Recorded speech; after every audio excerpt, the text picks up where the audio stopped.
શ્રી રામ. જય માતાજી. આ સૃષ્ટિની અંદર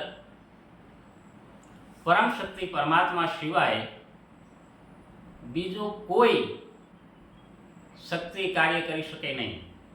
અને જ્યારે સૃષ્ટિની ઉત્પત્તિ થઈ ત્યારે પરમ કૃપાળુ પરમાત્માએ, પરમ શક્તિએ આ વિશ્વને જીવવા માટે કરીને સંસ્કાર, મર્યાદા, પરંપરા, વેદ, શાસ્ત્ર, પુરાણ આ બધી વસ્તુઓ માનવને જીવન જીવવા માટે કરીને બધું નિર્માણ કરેલું છે. પણ જ્યારે માનવ આ સંસારની અંદર જન્મ લે ત્યારે માયાના વળગણોમાં ફસાઈ પરમ શક્તિ પરમાત્માને ભૂલી જાય છે અને પછી પોતાની સંસ્કાર, મર્યાદા, વેદ, શાસ્ત્ર, પુરાણને ભૂલી જાય છે.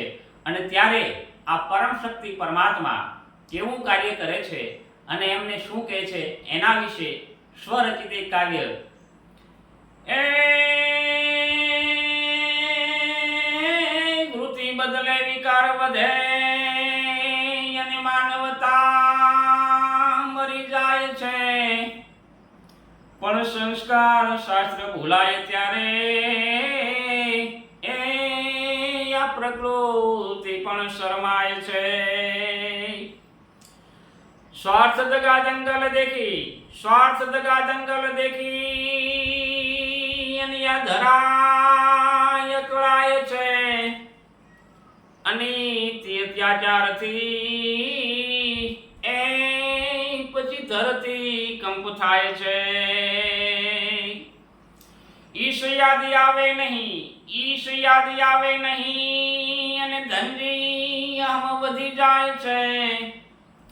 ત્યારે વાવાઝોડા આવે ઘણા એ પછી જળ બંબાકાર થાય છે. માટે ભજન કરો ભગવાનનું, ભજન કરો ભગવાનનું અને સ્મરણથી સારું થાય છે.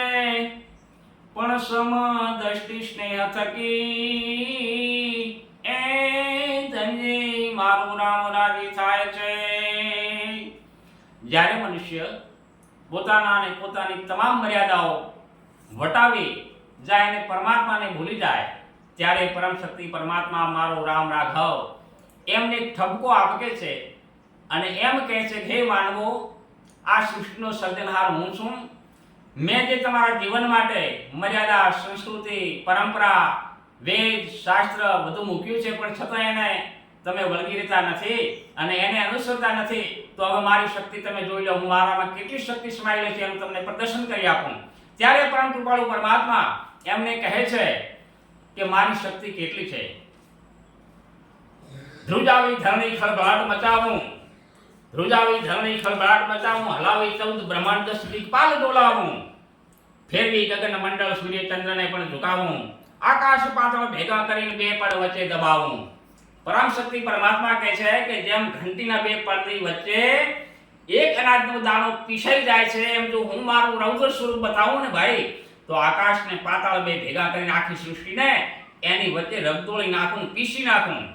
ફેરવી ગગન મંડળ સૂર્ય ચંદ્રને પણ ઝુકાવું, આકાશ પાતાળ ભેગા કરી બે પડ વચ્ચે દબાવું, ખગા કરી બારે મેઘ સૃષ્ટિમાં તાંડવ મચાવું, ખગા કરી બારે મેઘ સૃષ્ટિમાં તાંડવ મચાવું. અને છતાં ન માને માનવ તો પલમાં પૃથ્વી પલટાવું, છતાં ન માને માનવ તો પલમાં પૃથ્વી પલટાવું, ઉલટાવી સમુદ્ર તળિયેથી પાણી ઉપાડું, આખા સમુદ્રને તળિયેથી ઉપાડી અને આખું એનું પાણી આખી સૃષ્ટિમાંથી ફેરવીને જળ બંબાકાર કરી નાખું.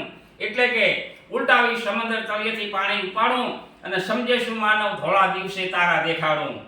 નમતા ન કદી કોઈને એવા ખેરખાને નમાવું, નમતા કદી ન કોઈને એવા ખેરખાને નમાવું અને રજળાવું રહિત ધાવણ છઠ્ઠીનું યાદ કરાવું. ધરે ધ્યાન મારું દિલમાં તો જ્ઞાનની જ્યોત જલાવું, જપે અહોનિશ જપે એના મહાકાળને પણ મિટાવું. નાથ વાળી દુનિયાને વિશ્વનો દાટ વાળું, નથી કોરોના ક્યાંય એમાં વિકરાળ રૂપ મારું. ચાલે તમારું તો રોકોને આ મહામારી, અને રોજના રોવો હજારો પણ ન લાગવા દઉં કારી. હજી સમજો માનવ નહીં તો છે ખૂબ નઠારું, અને ધનજી પરમ શક્તિ આગળ ન ચાલે મારું કે તારું, ધનજી પરમ શક્તિ આગળ ન ચાલે મારું કે તારું. જ્યારે આ સંસ્કાર, વેદ, મર્યાદા, સંસ્કૃતિ ભૂલી જાય ત્યારે પરમ કૃપાળુ પરમાત્માની કૃપા દ્રષ્ટિ ત્યારે જળબંબાકાર સૃષ્ટિમાં તાંડવ મચાઈ જાય, સુનામી, જ્વાળામુખી, ધરતીકંપ, વાવાઝોડા, અનાવૃષ્ટિ, અનાવૃત્તિ, કોરોના, પ્લેગ, મરકી, આવી બધી બીમારીઓને આવા રોગ પરમાત્મા ધારણ કરીને સૃષ્ટિને સ્થાન ઠેકાણા લાવવા માટે કરે અને માનવને વળી પાછી માર્ગ બતાવે છે.